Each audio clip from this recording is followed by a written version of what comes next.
तो चलिए देखते हैं हमारा अगला शब्द, एग्रोनॉमिस्ट।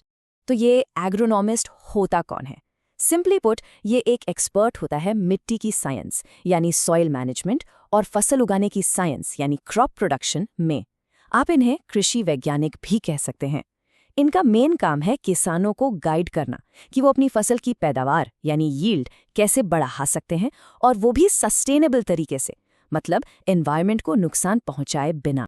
चलिए एक एग्जाम्पल देखते हैं कि इसको सेंटेंस में कैसे यूज करते हैं। The agronomist advised the local farmers on innovative techniques to improve their wheat yield without harming the environment.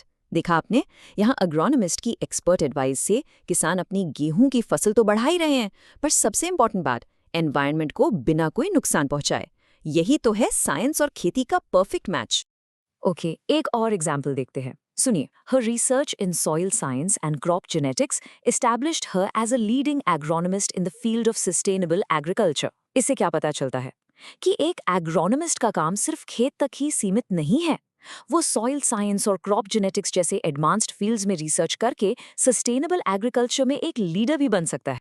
तो आप सोच रहे होंगे कि एग्रोनॉमिस्ट बनते कैसे हैं? वेल, ये सेंटेंस हमें क्लू देता है।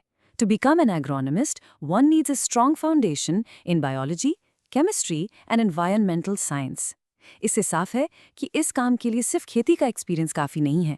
आपको बायोलॉजी, केमिस्ट्री और एनवायरमेंटल साइंस जैसे सब्जेक्ट्स की सॉलिड नॉलेज होनी चाहिए। अच्छा, आप ये वर्ड न्यूज में भी काफी देखेंगे। फॉर एग्जाम्पल, इस हेडलाइन को देखिए, local government hires a team of agronomists to combat the effects of drought on crop production. यहाँ क्या हो रहा है?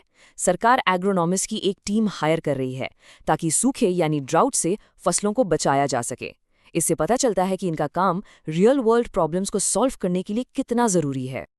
अब किसी भी वर्ड को अच्छे से समझने के लिए हमें उससे मिलते जुलते और अलग वर्ड्स को भी देखना चाहिए, है ना? तो देखिए, एग्रोनॉमिस्ट जैसे ही रोल्स हैं एग्रीकल्चरल साइंटिस्ट, क्रॉप साइंटिस्ट और सॉइल साइंटिस्ट, ये सभी एग्रीकल्चर से जुड़े साइंटिस्ट हैं। लेकिन एक एग्रोनॉमिस्ट एक बोटैनिस्ट से अलग है, जो हर तरह के प्लांट्स की स्टडी करता है, सिर्फ फसलों की नहीं। या फिर एक फार्मर से जो एक्चुअली खेती करता है, और हाँ, हॉर्टिकल्चरिस्ट से भी, जिनका फोकस गार्डन क्रॉप्स जैसे फूल, फल और सब्जियों पर रहता है। तो अब मैं आपके लिए एक सवाल छोड़ती हूँ। How can the work of an agronomist help your local community? जरा सोचिए, एक एग्रोनॉमिस्ट का काम आपके अपने शहर या गांव के लोगों की कैसे मदद कर सकता है? सोचिएगा जरूर।